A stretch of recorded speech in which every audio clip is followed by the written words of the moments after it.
हरिनगर के जंगल में कालू कौआ अपनी पत्नी टुनटुनी चिड़िया के साथ रहता था। कालू बहुत ही आलसी था। वो दिन भर घर में पड़ा रहता था। एक दिन, अरे घर में खाने को एक दाना नहीं और तुम हो कि दिन भर आराम करते रहते हो। कोई काम धंधा क्यों नहीं करते? घर में एक मुर्गी है, वो जो भी अंडे देती है उसे तुम खा जाते हो। मुझे तो भूखा ही रहना पड़ता है। पड़ोसी पक्षी मुझ पर दया करके मुझे कुछ अनाज का दाना दे देते हैं, जिसे खाकर मैं जिंदा हूँ, वरना मैं कब की मर गई होती। अब तो मेरा बच्चा भी आने वाला है। सोच रही हूँ कोख में ही उसे मार दूँ। क्या फायदा, अपने तो खाने का कोई ठिकाना नहीं, उसे कहाँ से खिलाऊंगी? मैं भी क्या करूं? मुझे कुछ करना भी तो नहीं आता। पिताजी जिंदा थे तो खेती करते थे, लेकिन जब से वह गुजरे हैं खेत भी बंजर पड़ा है। कुछ नहीं पता उस खेत का क्या होगा। कहानी में आगे बढ़ने से पहले एक माँ जो खुद तो भूखी सो जाएगी, लेकिन अपने बच्चों को कभी भूखा सोने नहीं देगी, उस माँ के लिए इस वीडियो को लाइक करके चैनल को सब्सक्राइब कर देना। सुनो जी, उस खेत में मेहनत करके उसी बंजर जमीन को उपजाऊ बना लो, कुछ तो उपजेगा, घर में तो पैसे आएंगे। अरे पगली, वो खेत बंजर है, उस पर कुछ नहीं उपजेगा। ऊपर से हमारी मेहनत भी बर्बाद हो जाएगी। तुम हिम्मत तो करो, मैं तुम्हारे साथ हूँ। हम दोनों मिलकर उस खेत की सफाई करेंगे, फिर कुछ उस पर बोएंगे। ठीक है पगली, तू कहती है तो मैं कल से खेत पर जाऊंगा और उसकी सफाई करूंगा। अगले दिन कालू कौआ अपने खेत पर जाता है और उसकी सफाई करता है। ऐसे ही 2 दिन बीत जाते हैं। है ऊपर वाले, इस खेत में केवल पत्थर ही पत्थर हैं। पता नहीं यहाँ कुछ उपजेगा भी या नहीं। हाय मेरी कमर का तो कच्चू मर निकल गया। भूख भी लग रही है। ऐसा करता हूँ, घर से जो मुर्गी के अंडे लेकर आया हूँ उसे खा लेता हूँ। तभी वहीं बूढ़ी कबूतरी कालू कौए के खेत में आती है और उससे कहती है, बेटा कुछ खाने को है? मैंने कई दिनों से कुछ नहीं खाया, थोड़ा कुछ खाने को दे दो, भगवान तुम्हारा भला करेगा। अरे माँ जी, मेरे पास तो मुर्गी के ये अंडे हैं जिसे मैं खाने वाला था। आप इसे खा लो, आपका पेट भर जाएगा। बेटा तुम्हारा बहुत बहुत भला हो, तुमने अपना भोजन मुझे दिया है, तुम्हें इसका फल जरूर मिलेगा। फिर वो बूढ़ी कबूतरी उन अंडों को खा लेती है और अंडे के छिलकों को कालू के खेत में डाल देती है और वहाँ से चली जाती है। शाम होने पर कालू कौआ भी अपने घर आ जाता है। अगले दिन टुनटुनी चिड़िया कालू कौए से कहती है, अरे कालू जी, आपने खेत में कुछ किया या नहीं? आज मैं भी चलती हूँ आपके साथ, मैं भी आपकी मदद कर दूंगी। अरे टुनटुनी, खेत में तो केवल पत्थर ही पत्थर हैं। वहाँ कुछ कैसे उपजेगा? मुझे तो कुछ समझ नहीं आ रहा। कोई बात नहीं जी, आज मैं भी आपके साथ चलती हूँ, हम दोनों मिलकर कुछ तो करेंगे ही। फिर कालू और टुनटुनी अपने खेत में जाते हैं। वो दोनों अपने खेत को देखकर हैरान रह जाते हैं। उनका पूरा खेत सफेद अंडों से भरा हुआ था। है ऊपर वाले, ये कैसा चमत्कार है? मेरे खेत तो अंडों से भरे हुए हैं। टुनटुनी चिड़िया भी खेत में अंडों को उगा हुआ देखकर हैरान थी। अरे ये तो सचमुच चमत्कार है जी, ये सब कैसे हुआ? आज से पहले मैंने कभी अंडों को खेत में उगता हुआ नहीं देखा। तब कालू कौए ने बूढ़ी कबूतरी के बारे में टुनटुनी चिड़िया को बताया। टुनटुनी, जरूर ये सब उस बूढ़ी अम्मा के चमत्कार की वजह से हुआ है। भला उन बूढ़ी अम्मा का, उन्होंने तो हमारी सारी दिक्कतें दूर कर दी। अब हम इतने सारे अंडों का क्या करेंगे? टुनटुनी, तुम ऐसा करो, इन अंडों को लेकर तुम शहर के जंगल चली जाओ, क्योंकि तुम्हारी सुंदरी बहन भी वहीं रहती है, तो अंडे बेचने में वह तुम्हारी मदद भी कर देगी। और वैसे भी ठंड का मौसम है, हाथों हाथ अंडे बिक जाएंगे। बाकी के अंडों को मैं घूम घूम कर जंगल में बेचूंगा। फिर टुनटुनी चिड़िया वो अंडा ले जाकर शहर के जंगल में बेच देती है। उसके अंडे हाथों हाथ बिक जाते हैं। ये सब देखकर टुनटुनी चिड़िया की बहन सुंदरी कौवी उससे जलने लगती है। फिर सुंदरी कौवी सोचती है, अरे टुनटुनी तो अंडे बेचकर खूब पैसे कमा रही है, क्यों ना मैं भी इसके अंडों को चुराकर बाजार में बेच दूं। वैसे भी ये मेरे घर पर कुछ दिन के लिए रुकी हुई है, यही अच्छा मौका है। फिर रात होते ही सुंदरी कौवी टुनटुनी की टोकरी में से अंडे चुरा लेती है और अगले दिन बाजार में बेचने चली जाती है। तभी टूनी चिड़िया अंडे लेने के लिए सुंदरी कौवी के पास आती है।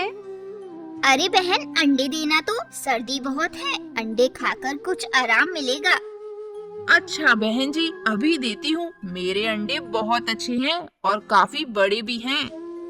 जैसी सुंदरी कौवी टोकरी में से अंडे टूनी चिड़िया को देती है, उसके अंडे पत्थर में बदल जाते हैं। वो ये सब देखकर हैरान हो जाती है। अरे ओ सुंदरी, मैंने तुझसे अंडे मांगे हैं और तू मुझे ये पत्थर दे रही है, कहीं पागल तो नहीं हो रही है? जा काम कर अपना, मैं तो चली टुनटुनी चिड़िया से अंडे लेने। सुंदरी कौवी मन ही मन पछताती रह जाती है और वही टुनटुनी चिड़िया के अंडे हाथों हाथ बिक जाते हैं। इस तरह टुनटुनी चिड़िया कालू कौआ खुशी खुशी अपनी जिंदगी गुजारने लगते हैं।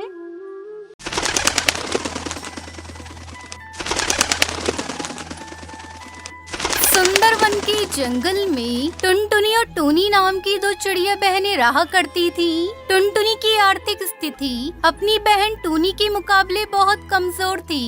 एक दिन जंगल की मुखिया के साथ टूनी चिड़िया अपनी बहन की दुकान पर आई। अरे कैसी हो मेरी बहन? बस ईश्वर की कृपा है। अच्छा, वैसे बहन तुम मुझसे केवल 6 महीने छोटी हो, लेकिन हम दोनों ने अंडे बेचने की दुकान भी एक साथ ही शुरू की थी। मगर देखो ना, आज मैं कहाँ हूँ और तुम कहाँ हो। तब तक आप लोग हमारी इस वीडियो को लाइक और अगर आपने हमारे चैनल को सब्सक्राइब नहीं किया है तो जल्दी से सब्सक्राइब कर ले और कमेंट सेक्शन में जरूर बताएं कि आपको हमारी कहानी कैसी लगी। सब ईश्वर की कृपा है। ये सच है कि मेरी आर्थिक स्थिति बहुत कमजोर है। कभी कभी मुझे और मेरे बच्चों को पेट भर भोजन भी नहीं मिल पाता, लेकिन यकीन मानिए बहन, इसके बावजूद भी हमारा परिवार खुश है। हमें ईश्वर से कोई शिकायत नहीं। मैं तुम्हारी बड़ी बहन हूँ टुनटुनी, मुझसे तुम्हारी ये हालत देखी नहीं जाती। जब अपने बच्चों को अच्छे स्कूल में शिक्षा प्राप्त करते हुए देखती हूँ और तुम्हारे बच्चों को दुकान पर काम करते हुए देखती हूँ तो मेरे दिल को बहुत ठेस पहुँचती है टुनटुनी। बहन, तुमने मेरे लिए इतना सोचा, मेरे लिए यही काफी है। अरे तुम्हें कितनी बार कह चुकी हूँ, तुम अपने उस टूटे फूटे घोंसले को छोड़कर मेरे घर पर रहने के लिए क्यों नहीं आ जाती? ना तो तुम्हारे उस टूटे फूटे घर में पंखा है, ना कूलर है, यहाँ तक कि ओढ़ने के लिए ढंग का एक कंबल तक नहीं है। नहीं बहन, आपके ऊपर बोझ नहीं बनना चाहती। मैंने आपसे कहा ना, मेरा परिवार खुश है और हमें ईश्वर से कोई शिकायत नहीं है। अरे देखो टुनटुनी, मैं तुम्हारी बड़ी बहन हूँ, तुम्हारे भले की ही बात करूँगी ना। तुम्हारा वो टूटा फूटा घोंसला जिस पेड़ पर है, वो पेड़ एक हाईवे के किनारे पर स्थित है। आजकल हाईवे के किनारे की पेड़ के दाम अच्छे खासे मिल रहे हैं। मेरी जान पहचान भी है, तुम कहो तो मैं खरीदार से बात कर लेती हूँ। तुम्हें अपने उस घोंसले की अच्छी कीमत भी मिल जाएगी और तुम उससे एक नया काम भी शुरू कर सकती हो और दूसरा घोंसला भी खरीद सकती हो। टूनी की बात सुनकर टुनटुनी चिड़िया गहरी सोच में पड़ गई। तभी टूनी चिड़िया के बगल में खड़ा हुआ जंगल का मुखिया मुस्कुराते हुए बोला, अरे टूनी बिल्कुल सही बोल रही है। टुनटुनी, आज के दौर में कौन सी ऐसी बड़ी बहन होगी जो अपनी छोटी बहन के लिए इतना सोचती है। टूनी दिल की बहुत साफ है और तुम्हारी बहुत चिंता करती है। तुम कुछ दिन और सोच लो और अच्छी तरह समझ लो टुनटुनी, जब तक तुम मेरे घर में आराम से रह सकती हो। वैसे भी हम दोनों बहन है ना। मुझे सोचने के लिए थोड़ा समय चाहिए बहन। कोई बात नहीं, ठीक है, पर ज्यादा समय मत लेना, नहीं तो जमीन का खरीदार दूसरी जमीन खरीद लेगा। इतना कहकर टूनी चिड़िया मुखिया हरिया तोता के साथ वहाँ से चली गई। दरअसल टूनी एक लालची चिड़िया थी। उसकी नजर टुनटुनी के पेड़ पर बहुत पहले से थी और टुनटुनी बहुत सीधी सादी चिड़िया थी जो अपनी बहन को बहुत मानती थी। रास्ते में मुखिया टूनी चिड़िया से बोला, तुम्हें क्या लगता है टुनटुनी क्या तुम्हारी बात को मानेगी? मैं अपनी छोटी बहन को बहुत अच्छी तरह से जानती हूँ मुखिया जी, वो एक नंबर की मूर्ख चिड़िया है। अपनी मूर्खता की वजह से ही वो आज तक कभी धन नहीं कमा पाई। उस बेवकूफ को तो ये भी नहीं पता कि उसके हिस्से की संपत्ति मैंने कितनी चालाकी से हड़प ली। इस बारे में सिर्फ मेरे पिताजी ही जानते थे। उसमें से तुम टुनटुनी को कितना दोगे? पागल हो गए हो क्या मुखिया जी? मैं तो फूटी कौड़ी नहीं दूंगी। अरे कुछ दिन अपने घर में रखकर धक्के देकर बाहर निकाल दूंगी। मुझे पता है कि टुनटुनी कुछ भी नहीं कर सकती। इधर टुनटुनी अपने बच्चों से इस बारे में बात करने लगी और अपने बच्चों के साथ टूनी चिड़िया के घोंसले में आ गई। मुझे आपका फैसला मंजूर है टूनी बहन। मैं अपना घोंसला बेचने के लिए तैयार हूँ। मुझे तुमसे यही उम्मीद थी टुनटुनी। अब मैं आज शाम को ही उस बिल्डर से बात कर लेती हूँ। कल तक पैसे तुम्हारे हाथ में आ जाएंगे। टुनटुनी उसकी बच्ची को देखकर टूनी चिड़िया का पति टूनी से क्रोधित होकर बोला, तुम भी ना किन किन भिखारियों को यहाँ पर उठा कर ले आती हो। अरे धीरे बोलो जी। अगर कहीं गलती से भी टुनटुनी के कानों में तुम्हारी आवाज पहुंच गई तो मेरे किए कराए पर पानी फैल जाएगा। लेकिन आप एक बात कान खोलकर सुन लीजिए, मैं उन तीनों को ज्यादा दिन बर्दाश्त नहीं कर पाऊंगी। और वैसे भी मैं ये सब उसके घोंसले के लिए ही कर रही हूँ। एक बार घोंसला मेरा हो जाए फिर उसे धक्के देकर बाहर निकाल दूंगी। शाम को टूनी चिड़िया ने वो घोंसला और दुकान लाखों रुपए में उस बिल्डर को बेच दिया। 2 दिन बाद जब टुनटुनी चिड़िया टूनी से बोली, बहन हमें यहाँ पर रहते हुए 2 दिन हो गए हैं और सच तो ये है कि मैं और मेरे बच्चे अच्छे से नहीं रह पा रहे। आप मुझे पैसे दे दीजिए, हम यहाँ से चले जाते हैं। टुनटुनी चिड़िया की बात सुनकर टूनी चिड़िया गुस्से होते हुए बोली, कौन से पैसे? कैसे पैसे? वो मेरा घोंसला और दुकान जो आपने बेचा था उसके पैसे। अरे मैं तुम्हें बताना भूल गई टुनटुनी। बात असल में ये है कि वो बिल्डर धोखेबाज निकला। उसने हाईवे के बगल की तमाम पेड़ों को धोखे से अपने नाम कर लिया और उन सारे पेड़ों को शहर के जंगल के किसी बड़े अमीर पक्षी को बेच दिया और वो जंगल छोड़कर फरार हो गया। टूनी चिड़िया की बात सुनकर टुनटुनी चिड़िया के पैरों तले जमीन खिसक गई। उसकी आंखों से आंसू बहने लगे। टूनी बहन अब मैं कहाँ जाऊंगी? अरे मुझे क्या पता तुम कहाँ जाओगी और मेरे घोंसले से निकल जाओ। वैसे भी मेरे पति को तुम्हारा यहाँ रहना अच्छा नहीं लगता। अब चली जाओ यहाँ से। टुनटुनी चिड़िया रोती हुई अपने बच्चों को लेकर जंगल के पास वाली नदी के किनारे पर पहुँची।